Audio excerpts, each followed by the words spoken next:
बिस्मिल्लाहिर्रहमानिर्रहीम। Dear students, अस्सलाम वालेकुम। ऑपरेटिंग सिस्टम कोर्स हम डिस्कस कर रहे हैं और इसमें आज का हमारा टॉपिक है मल्टी थ्रेडेड प्रोग्रामिंग। और अगर आप कोर्स आउटलाइन देखें जो हम फॉलो कर रहे हैं तो उसमें ये टॉपिक यहाँ पर मौजूद है। इससे प्रीवियस हमने ये कुछ टॉपिक्स पढ़े हैं अभी तक। तो ये आज का टॉपिक हमारा हुआ मल्टी थ्रेडेड प्रोग्रामिंग। तो सबसे पहले हम देखेंगे प्रोसेस और थ्रेड्स और इसमें क्या डिफरेंस है, क्या चीज़ें हैं। तो प्रोसेस तो हम प्रीवियसली डिस्कस करके आए थे कि कोई भी जो हमारा प्रोग्राम है वो जब रनिंग स्टेट में होता है तो उसको हम प्रोसेस कहते हैं। ठीक है जी। The process is an executing program या running with a single thread of control. Okay, virtually all modern operating systems, however, provide features enabling a process to contain multiple threads of control. Normally जब एक process create होता है तो उसका single thread of control होता है, उसमें सिर्फ एक ख़ास काम हो रहा होता है। लेकिन जो हमारे मॉडर्न OS हैं, जो मॉडर्न हमारे आर्किटेक्चर्स हैं, आर्किटेक्चर से मुराद है कंप्यूटर का सिस्टम, मतलब हार्डवेयर, और उस हार्डवेयर को चलाना होता है ओएस ने। तो हमारे जो लेटेस्ट मॉडर्न ओएस हैं उसमें मल्टी थ्रेडेड या multiple threads of control available है। ठीक है, तो इसको हम देखते हैं what is meant by this concept. Now we introduce many concepts associated with multi threaded computer systems including a discussion of the APIs for the P threads, Windows and Java thread library. चूंकि हमारा जो topic है ये है multi threaded programming, तो वो programming हम किसी ना किसी एपीआई के थ्रू कर रहे होते हैं और वो डिफरेंट एपीआईज हैं, पी थ्रेड है, विंडो थ्रेड्स हैं और जावा थ्रेड लाइब्रेरी है। तो ये सारा कुछ हम देखेंगे आज इंशाल्लाह। कुछ थ्रेड्स के कॉन्सेप्ट्स देखेंगे, मल्टी थ्रेडेड सिस्टम देखेंगे। Okay, we look at a number of issues related to multi-threaded programming and its effect on the design of operating system. Finally, we explore how the Windows and Linux operating systems support threads at the kernel level. फिर हमने उसको थोड़ा सा देखना है कैसे ये support करते हैं। अच्छा, सबसे पहले threads. A thread is a basic unit of CPU utilization. ठीक है जी, सीपीयू को यूटिलाइज करने का जो बेसिक यूनिट है ना, यूटिलाइजेशन, उसकी कंजम्पशन, सीपीयू की कंजम्पशन कौन करता है? थ्रेड करता है। It comprises a thread ID. अब हर थ्रेड का कोई ना कोई आइडेंटिफिकेशन नंबर होगा। It comprises a thread ID, a program counter, a resistor set and a stack. ठीक है, तो प्रोसेस की तरह से इसके साथ भी कुछ चीज़ें एसोसिएट हो जाती हैं। प्रोग्राम काउंटर जो ये बताता है कि नेक्स्ट इंस्ट्रक्शन क्या है, रजिस्टर सेट, कई एक रजिस्टर्स होते हैं जो कि डिफरेंट अपने अपने काम परफॉर्म कर रहे होते हैं, स्टैक होता है। It shares with other threads belonging to the same process its code section, data section and other operating system resources. अब जो एक प्रोसेस में कई एक थ्रेड्स हो सकते हैं, अब वो जो एक प्रोसेस के मल्टीपल थ्रेड्स हैं ना, वो मल्टीपल थ्रेड्स कुछ चीज़ें शेयर भी करते हैं। ठीक है, कुछ चीज़ें ऐसी होती हैं जो कि हर थ्रेड की अपनी अपनी होती हैं। मतलब कौन कौन सी थ्रेड आईडी तो अपना हो गया हर थ्रेड का, प्रोग्राम काउंटर अपना हो गया, रजिस्टर्स हो गए, स्टैक, ये हर थ्रेड का सेपरेट होता है। But there are some concepts common among threads for single process. एक प्रोसेस के जो थ्रेड्स हैं, मल्टीपल थ्रेड्स, उनमें कुछ चीज़ें कॉमन वो रिसोर्स शेयर कर रहे होते हैं। कौन कौन सी चीज़ें हैं वो? कोड सेक्शन उनका कॉमन होता है, डाटा सेक्शन कॉमन होता है और अदर ओएस रिसोर्सेज वो कॉमनली यूज़ कर रहे होते हैं, such as open files and signals. ठीक है जी। अ ट्रेडिशनल और heavy weight process has a single thread of control. अब थ्रेड में और प्रोसेस में एक जो मेन डिफरेंस जो कहा जाता है, जो डिस्कस किया जाता है, जो एकेडमिक्स में चलता है, वो ये है कि प्रोसेस जो ना हैवी वेट थ्रेड है। ठीक है जी, या थ्रेड को लाइट वेट प्रोसेस कहा जाता है। बात समझ आई? थ्रेड को लाइट वेट प्रोसेस या प्रोसेस को हैवी वेट थ्रेड कहा जाता है।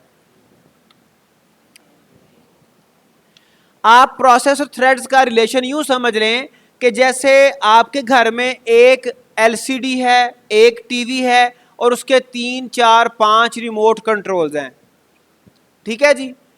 तो वो सारे के सारे जो रिमोट कंट्रोल हैं वो एक ही प्रोसेस के साथ कनेक्टेड हैं, उसको कंट्रोल कर रहे हैं। तो कुछ इस तरह का कॉन्सेप्ट है प्रोसेस का और थ्रेड्स का। एक प्रोसेस के अंदर कई ये काम करने पड़ते हैं ना। देखें, ये अभी इस वक्त मैंने ये एक प्रोग्राम ओपन किया हुआ माइक्रोसॉफ्ट पावर पॉइंट, ठीक है जी। इसमें ये जब ये ट्रांजिशन भी चल रही है, साथ कुछ ये टेक्स्ट हमें डिस्प्ले भी कर रहा है, कोई साथ साथ कुछ और भी बैकएंड पे पावर पॉइंट में काम चल रहा होगा। तो ये डिफरेंट जो टास्क हैं वो मल्टीपल थ्रेड्स से वो कवर कर रहा होता है। आप गूगल क्रोम के ऊपर, गूगल क्रोम या कोई भी आपका जो वेब ब्राउज़र है उसके ऊपर आप मल्टीपल टैब ओपन कर लेते हैं। जो मल्टीपल टैब हैं वो मल्टीपल थ्रेड्स के जरिए से कंट्रोल हो रहे होते हैं। If a process has multiple threads of control, it can perform more than one task at a time. What does it mean? कि जो एक थ्रेड है वो एक प्रोसेस से रिलेटेड कोई खास काम, कोई खास टास्क परफॉर्म कर सकता है। जैसे मैंने आपको वेब ब्राउज़र की एग्जांपल दी है कि वेब ब्राउज़र में डिफरेंट टैब्स ओपन है, तो हर टैब डिफरेंट थ्रेड्स कंट्रोल कर रहे हैं। फिर आपका कोई भी प्रोग्राम आप लगा लें, मैं फ़र्ज़ करें ये स्लाइड्स बना रहा हूँ माइक्रोसॉफ्ट पावर पॉइंट पे, तो इसके ऊपर मैं स्लाइड्स बना रहा हूँ और मैं टेक्स्ट लिख रहा हूँ, तो वो साथ साथ ग्रामर चेकिंग का भी बैकएंड पे एक थ्रेड उसको भी चला रहा है। फिर उसके अलावा एक थ्रेड है जो कि इस माइक्रोसॉफ्ट पावर पॉइंट की स्लाइड्स को after a specific time period के बाद वो उसको सेव करता है, ऑटो सेव करता है। फिर कुछ और थ्रेड्स हैं जो कि मल्टीपल काम कर रहे होंगे। फिर एक थ्रेड है, मैं यहाँ से कीबोर्ड से कीज़ प्रेस करता हूँ तो वो पावर पॉइंट के ऊपर वो लिख देता है, लिखवा देता है, ठीक है। तो जो मल्टीपल थ्रेड्स होते हैं वो एक से ज़्यादा टास्क परफॉर्म कर रहे होते हैं। The following figure illustrates the difference between a traditional single threaded process and a multi threaded. तो ये आप देखें, ये सिंगल थ्रेडेड प्रोसेस है, ठीक है जी, एक प्रोसेस है उसका एक ही थ्रेड है, और ये मल्टी थ्रेडेड प्रोसेस है।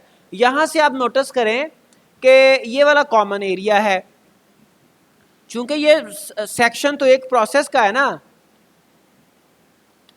ये है तो एक प्रोसेस के थ्रेड्स है ना, तो ये वाली चीज़ें कॉमन है। कोड, डाटा और फाइल्स ये कॉमन है, और रजिस्टर्स, स्टैक और हर थ्रेड का आईडी ये हर एक के डिफरेंट होंगे। Most software applications that run on modern computers are multi threaded, जैसा कि हमने पहले भी ये बात की थी।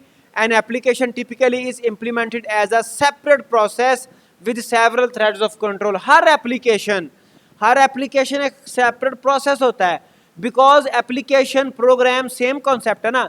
हमने कहा था running program is called process, या फिर executing program is called process. तो कोई भी जो एप्लीकेशन है वो पूरा एक प्रोसेस होती है, और उस प्रोसेस को मल्टीपल थ्रेड्स कंट्रोल कर रहे होते हैं। फॉर एग्जांपल वेब ब्राउज़र एक प्रोग्राम है, जब वो रनिंग में होगा तो प्रोसेस होगा। Web browser might have one thread display images और टेक्स्ट। कोई एक थ्रेड है जो कि कंटेंट डिस्प्ले करवा रहा है, टेक्स्ट हो सकता है, इमेजेस हो सकते हैं। While another thread retrieves data from the network और फ्रॉम द डेटाबेस, ठीक है जी। तो इस तरह से कोई और थ्रेड्स भी हो सकते हैं एक प्रोसेस के साथ।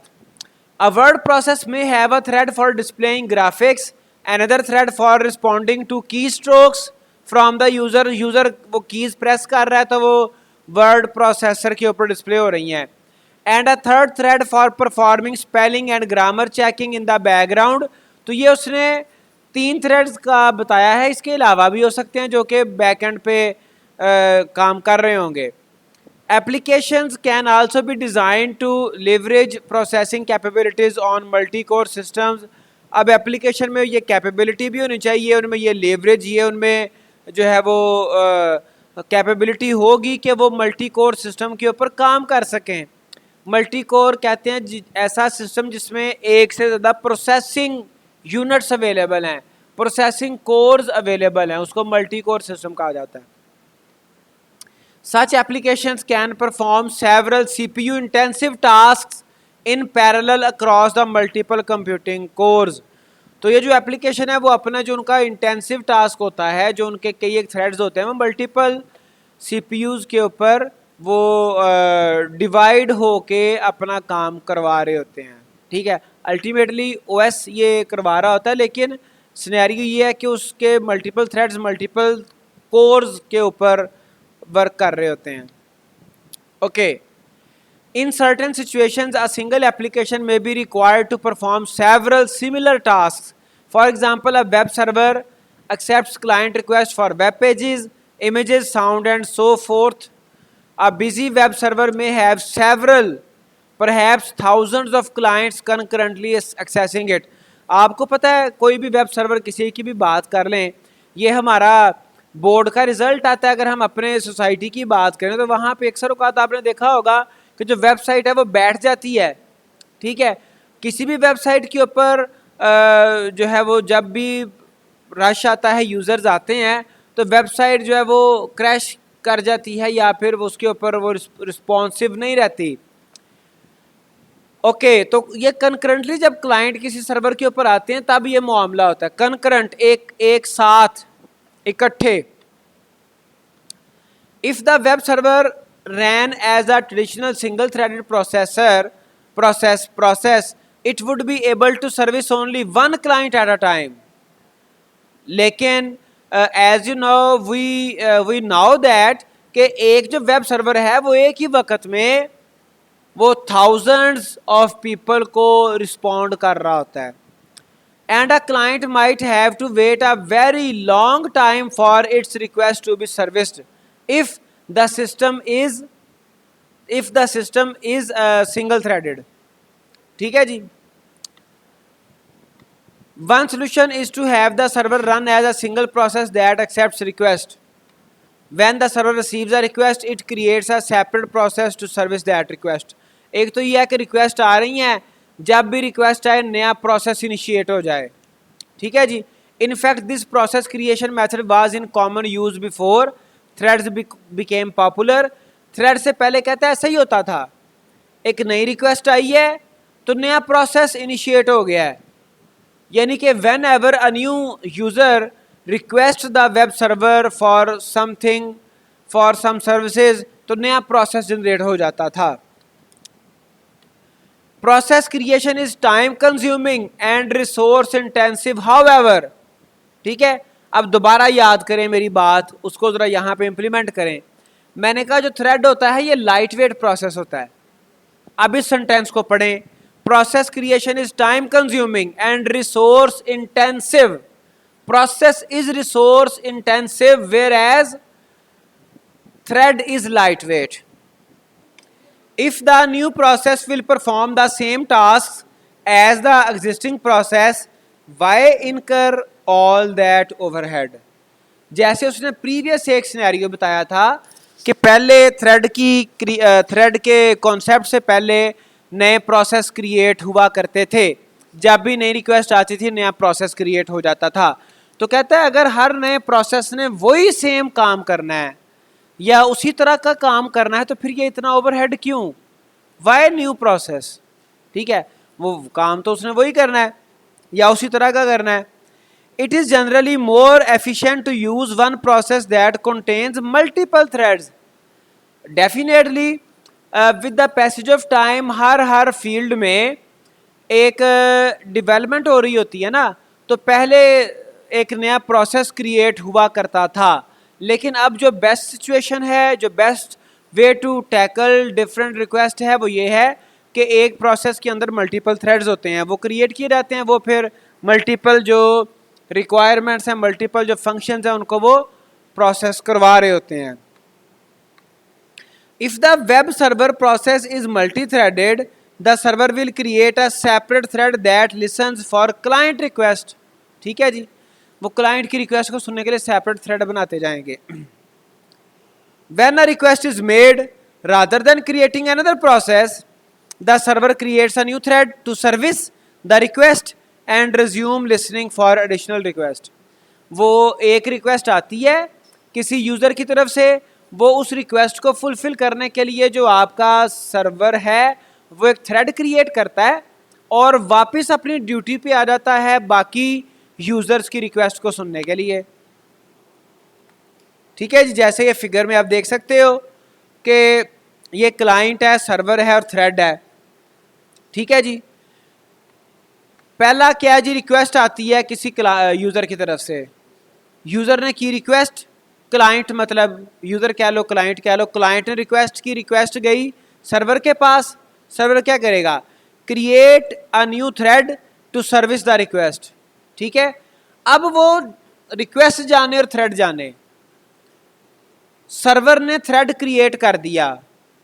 ठीक है जी, अब जो वो रिक्वेस्ट थी, जो भी यूज़र को डाटा चाहिए था, जो भी उसने सर्विस से चाहिए थी, अब वो थ्रेड उसके ऊपर एक बंदा उसने हायर कर दिया, सर्वर ने एक थ्रेड उसके ऊपर लगा दिया। अब वो ये यहाँ से ये देखें वो रिटर्न होगा, ये देखें। ठीक है जी, वो थ्रेड क्रिएट करने के बाद वापस आ गया अपनी ड्यूटी पे। ठीक है जी, और फिर क्या होगा, resume listening for additional client requests. Finally most operating system kernels are now multi threaded. अब ये हमने डिस्कशन कर लिया थ्रेड्स की, तो आजकल बेशुमार जो ओएस कर्नल्स हैं वो मल्टी थ्रेडेड हैं। Several threads operate in the kernel and each thread performs a specific tasks such as managing devices, managing memory or interrupt handling. Now here a new concept is going to introduce. What is that? कि threads की भी फिर दो types होती हैं broader sense में। एक आपके कर्नल थ्रेड्स होते हैं, एक आपके यूज़र थ्रेड्स होते हैं। जब हमारे सिस्टम में एप्लीकेशंस दो तरह की होती हैं, सॉफ्टवेयर्स प्रोग्राम्स दो तरह के होते हैं, तो फिर थ्रेड्स भी दो तरह के हैं। जैसे आपके सिस्टम एप्लीकेशंस होती हैं और एक आपके एप्लीकेशन प्रोग्राम्स होते हैं और सिस्टम प्रोग्राम्स होते हैं। ठीक है जी, तो कह रहा है बेशुमार थ्रेड्स होते हैं जो कि डिवाइसेस को मैनेज कर रहे हैं, जो कि मेमोरी को मैनेज कर रहे हैं, इंटरप्ट हैंडल कर रहे हैं। Okay, now the benefits of threads. The benefits of multi threaded programming can be broken down into 4 major categories. 4 इसकी बेनिफिट्स की कैटेगरीज हैं मल्टी थ्रेडेड प्रोग्रामिंग की। अब ये 4 कैटेगरीज कौन कौन सी हैं, 4 बेनिफिट्स? एक रिस्पॉन्सिवनेस है, रिसोर्स शेयरिंग है, इकोनॉमी है और स्केलेबिलिटी है। रिस्पॉन्सिवनेस आपको पता है फ़ौरन रिस्पॉन्स मिल जाए। रिसोर्स शेयरिंग, जैसे हमने देखा थ्रेड में वो कुछ चीज़ें शेयर कर रहा था, थ्रेड आईडी सेपरेट था, उसकी स्टैक सेपरेट था, लेकिन कुछ चीज़ें शेयर भी तो कर रहा था ना, कोड और डाटा। ठीक है, और इकोनॉमी चूँकि लाइट वेट होता है, फिर ये इकोनॉमिकल होगा। स्केलेबिलिटी, जब आपको ज़रूरत है, जब नई रिक्वेस्ट आती है, नया थ्रेड क्रिएट किया जा सकता है। Anyway, responsiveness, multi threading and interactive application में allow a program to continue running even if part of it is blocked और is performing a lengthy operation. अगर प्रोसेस का कोई एक पार्ट कोई किसी जगह पे मसरूफ़ है, तो तब भी मल्टी थ्रेडेड जो प्रोग्राम्स हैं वो अपना काम उनका चलता रहता है। Thereby increasing responsiveness to the user, user के लिए जो रिस्पॉन्सिवनेस है वो बढ़ जाता है। यूज़र के सामने प्रोसेस जो है, जो प्रोग्राम है, वो स्टक उसे नज़र नहीं आता। हालांकि वो हर वक्त बैकग्राउंड में बैकएंड पे कोई ना कोई काम मुसलसल कर रहा है, लेकिन यूज़र को रिस्पॉन्स मिल रहा है। This quality is specially useful in designing user interfaces. For instance, consider what happens when a user clicks a button that results in the performance of a time consuming operation. तो वो button click करता है लेकिन वो click ही नहीं हो रहा। ठीक है जी, a single threaded application would be unresponsive to the user until the operation had completed। जब तक वो दूसरा प्रोसेस मुकम्मल नहीं होता, ऑपरेशन नहीं होता, वो आपका जो प्रोसेस है वो रिस्पॉन्सिव नहीं रहेगा, वो अनरिस्पॉन्सिव रहेगा।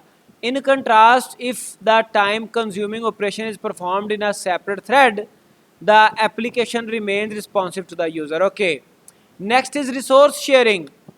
Processes can only share resources through techniques such as shared memory and message passing, जो हमने प्रीवियस थोड़ा सा देखा था.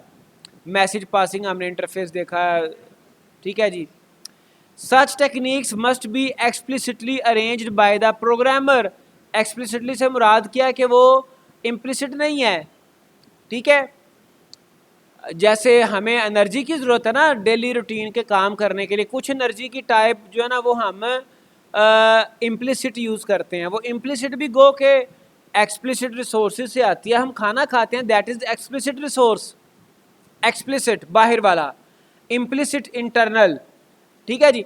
फिर कुछ एनर्जी की टाइप्स ऐसी हैं जो कि जिनका ताल्लुक खाने से, ब्लड से है ही नहीं. आपकी मोटिवेशन, आपका पैशन, आपका जज्बा, ठीक है. तो ये चीज़ें इंट्रिंसिक, इम्प्लिसिट और एक्सप्लिसिट में डिवाइड होती हैं. तो शेयर्ड मेमोरी, मैसेज पासिंग आपको एक्सप्लिसिटली मैनेज करना पड़ती है. However, threads share the memory and the resources of the process to which they belong by default. तो ये जो थ्रेड में कुछ रिसोर्सेज जो शेयर होते हैं ये बाय डिफ़ॉल्ट प्रोसेस है. The benefits of sharing code and data is that it allows an application to have several different threads of activity within the same address space. हमने previous एक वो diagram भी देखी थी जिसमें राइट साइड पे आपके जो है वो मल्टी थ्रेडेड प्रोग्राम था. उसमें आपने देखा था कि फाइल्स और वो डाटा और कोड वो शेयर कर रहा था.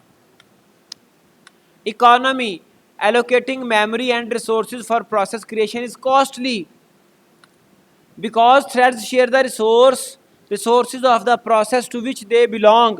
It is more economical to create and context switch threads. तो जो प्रोसेसेस की कॉन्टेक्स्ट स्विचिंग होती है वो ज़्यादा टफ है, वो ज़्यादा टाइम कंज्यूमिंग है, वो ज़्यादा रिसोर्स कंज्यूमिंग है. नाउ क्रिएशन ऑफ थ्रेड्स और स्विचिंग ऑफ थ्रेड ये इकोनॉमिकल है, ठीक है जी. Empirically gauging the difference in overhead can be difficult, but in general it is significantly more time consuming to create and manage process than threads. कहता है वैसे तो दोनों के डिफरेंसेस, ओवरहेड के डिफरेंसेस को जो मेजर करना, ठीक है जी, गेज गॉज मेजर करना कहता है वो डिफ़िकल्ट है, लेकिन जनरली ये कॉन्सेप्ट है जी प्रोसेस को क्रिएट करना, मैनेज करना थ्रेड को क्रिएट और मैनेज करने से ज़्यादा टफ है, ज़्यादा रिसोर्स कंज्यूमिंग है. So that process is heavy weight while thread is light wait. In Solaris, for example, creating a process is about 30 times slower than in creating a thread. तो 30 times slow है, आगे आप हिसाब लगा लें. And context switch is about 5 times slower. मतलब इधर एक प्रोसेस आप क्रिएट करते हैं उस टाइम में 30 प्रोसेस क्रिएट हो जाते हैं. इधर आप एक प्रोसेस का कॉन्टेक्स्ट स्विच कर रहे हैं और उधर उसी टाइम में 5 थ्रेड्स के कॉन्टेक्स्ट स्विच हो सकते हैं. Scalability, the benefits of multi-threading can be even greater in a multi-processor architecture where threads may be running in parallel on different processing cores. Threads जो हैं वो चूँकि एक ही प्रोसेस को कंप्लीट कर रहे हैं, थोड़ा सा कॉन्सेप्ट वही जो अभी डिस्कस हुआ था कि वो प्रोसेस के मल्टीपल पार्ट्स को थ्रेड्स कंट्रोल कर रहे हैं, कंप्लीट कर रहे हैं. तो वो जो थ्रेड्स हैं वो multiple processor, multi core processors के ऊपर वो स्केजुअल हो सकते हैं, तो पैरेलल में चल सकते हैं. A single threaded process can run on only one processor regardless how many are available. अगर कोई प्रोसेस है ही सिंगल थ्रेडेड, उसका सिंगल कंट्रोलिंग सिस्टम है, तो वो एक ही प्रोसेसिंग कोर के ऊपर वो मैप होगा, चलेगा, चाहे उसमें 100 प्रोसेसिंग कोर्स क्यों ना हो सिस्टम में. अब है multi core programming. Earlier in the history of computer design in response to the need for more computing performance, single CPU systems evolved into multi CPU systems. तो कंप्यूटिंग की requirements बढ़ती गई, तो जो सिस्टम थे जिनमें एक सीपीयू था वो मल्टी सीपीयू में अपग्रेड हो गए, अपडेट हो गए, उनका आर्किटेक्चर अपडेट कर दिया गया। आप यूँ समझ लें कि जैसे जैसे ह्यूमंस में एक ब्रेन होता है और दो किस्में होते हैं मंकीज में, ठीक है। तो अब इसका मतलब ये नहीं है कि बंदर जो है वो ज़्यादा ज़हीन है इंसान से, और अगर बंदर को 4 लग जाएंगे दिमाग या 6 लग जाएंगे तो वो ज़्यादा ज़हीन हो जाएंगे। अब मैं आपको बताना क्या चाह रहा हूँ, 2 चीज़ें बताना चाह रहा हूँ। सीपीयू को तो मल्टी ब्रेन लगा दिए, मल्टी सीपीयू सिस्टम को मल्टी सीपीयू लगा दिए, उसकी कंप्यूटिंग पावर्स बढ़ गई। अब ह्यूमन में ब्रेन एक ही रहना है, 2 ब्रेन नहीं लग सकते, एक ही ब्रेन रहना है, लेकिन उस ब्रेन की जो कैपेबिलिटीज़ है, जो उसकी एफिशिएंसी है, इफेक्टिवनेस है, वो अपग्रेड हो जाती है। कैसे? आप पढ़ें, आप रिसर्च करें, ठीक है, आप जो है वो पाकीज़ा रहें, आप एक्सरसाइज करें तो आपकी परफॉर्मेंस ब्रेन की बढ़ जाएगी। Okay, a more recent similar trend in system design is to place multiple computing cores on a single chip. अब ये थोड़ा सा स्लाइटली डिफरेंट कॉन्सेप्ट है।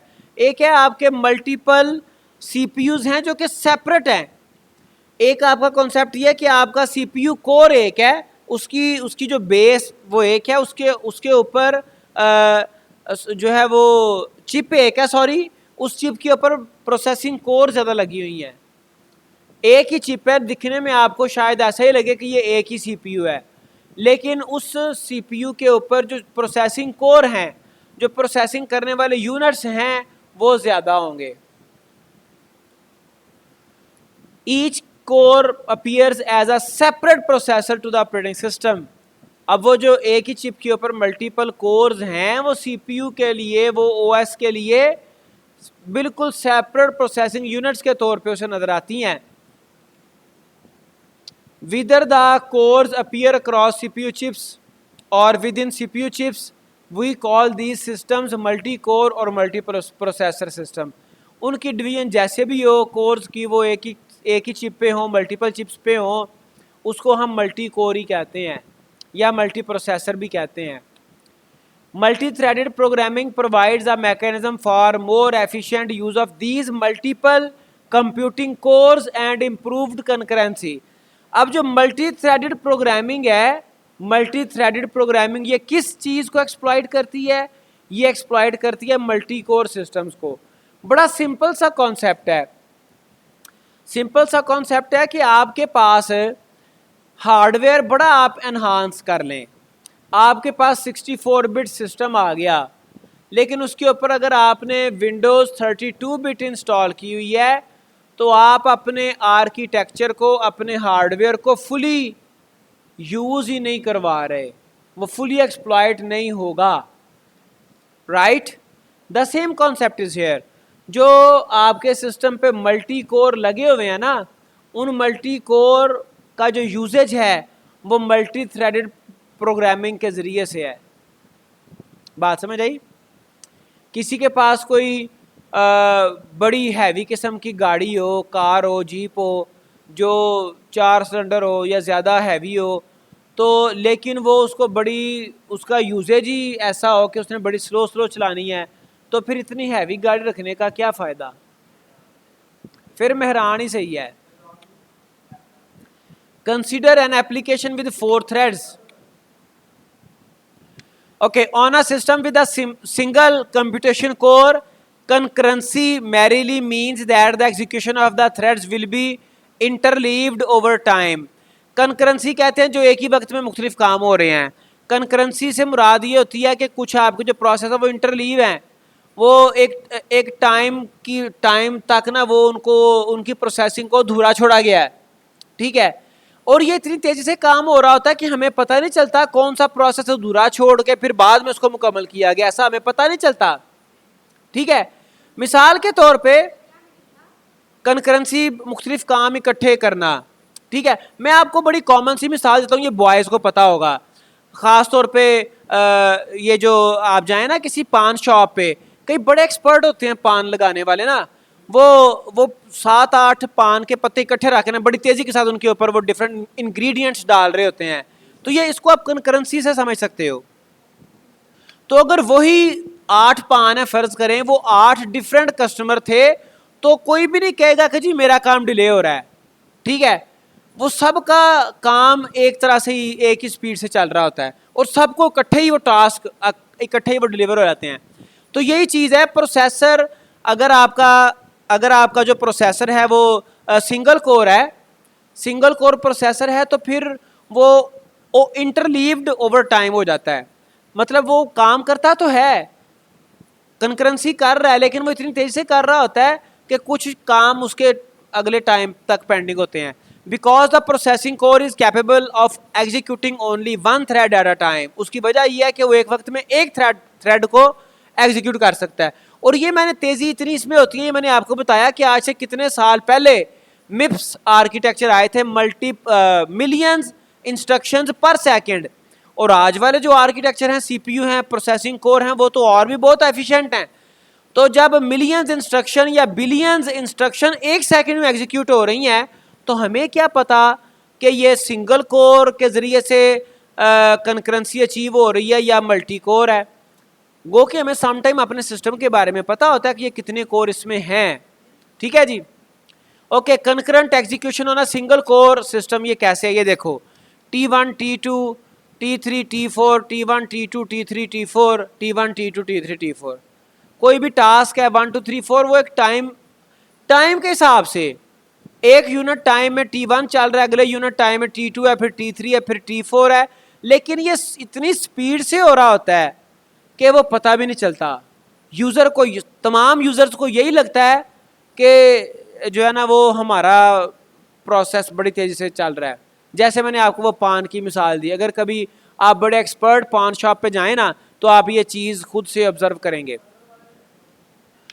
On the other hand, on a system with multiple cores, however, concurrency means that the threads can run in parallel. ठीक है जी, parallel वे में thread run कर सकते हैं, because the system can assign a separate thread to each core. Parallel execution on a multi core system को कैसे आप represent कर, ये देखें, कोर 1 है, कोर 2 है। जैसे देखें ये कोर 1 है, कोर 2 है। T1 जो है थ्रेड 1 कोर 1 पे आ गया, थ्रेड 2 कोर 2 पे आएगा, थ्रेड 3 कोर 1 पे, थ्रेड 4 कोर 2 पे। और ये T1 और T2 का जो टाइम है वो देखें, वो साइकिल एक है, ठीक है, एक यूनिट टाइम है, ये एक यूनिट टाइम है। तो मल्टी कोर सिस्टम में कुछ इस तरह से प्रोसेसिंग हो रही होती है। तो notice the distinction between parallelism and concurrency is in this discussion. तो ये दोनों में डिफरेंट है। यहाँ पर पैरेलल भी है और कंकरेंसी भी है, और यहाँ पे सिर्फ कंकरेंसी शो हो सकती है, पैरेलल कोई काम नहीं था। A system is parallel if it can perform more than one task simultaneously. In contrast, a concurrent system supports more than one task by allowing all the tasks to make progress. Her task में progress हो रही है। जैसे मैंने आपको बताया था कि ये पान के पत्ते पड़े हुए हैं, वो क्या करता है जी, वो इधर थोड़ा सा डालता है, फिर इधर डालता है, फिर इधर डालता है, और ये पैरेलल वे में हर पान की प्रोग्रेस चल रही है, कंकरेंसी, ठीक है। But you can see here, ये दो प्रोसेसिंग कोर हैं, कोर 1 कोर 2, ये पैरेलल हैं, ठीक है जी। Okay, thus it is possible to have concurrency without parallelism. Before the advent of SMP and multi-core architecture, most computer systems had only a single processor. So CPU scheduler were designed to provide the illusion कहते हैं एक वहम सा, illusion of parallelism by rapidly switching between processes. गो के जो rapidly switching हो रही है ना, context switch is already a overhead. उसका भी उसकी एक फटीग होती है, उसका एक ओवरहेड टाइम होता है, ठीक है। एक टाइम कंज्यूम होता है, ठीक है जी, लेकिन फिर भी उससे यूजर्स को इल्यूजन होता है कि शायद ये पैरेललिज्म चल रहा है. Rapidly switching between processes in the system, thereby allowing each process to make progress. Here the concept is progress. All the process looks like progressing. Again, pawn shop. Such processes were running concurrently but not in parallel. वो सिर्फ illusion थी, parallel होने की illusion थी but parallel थे नहीं.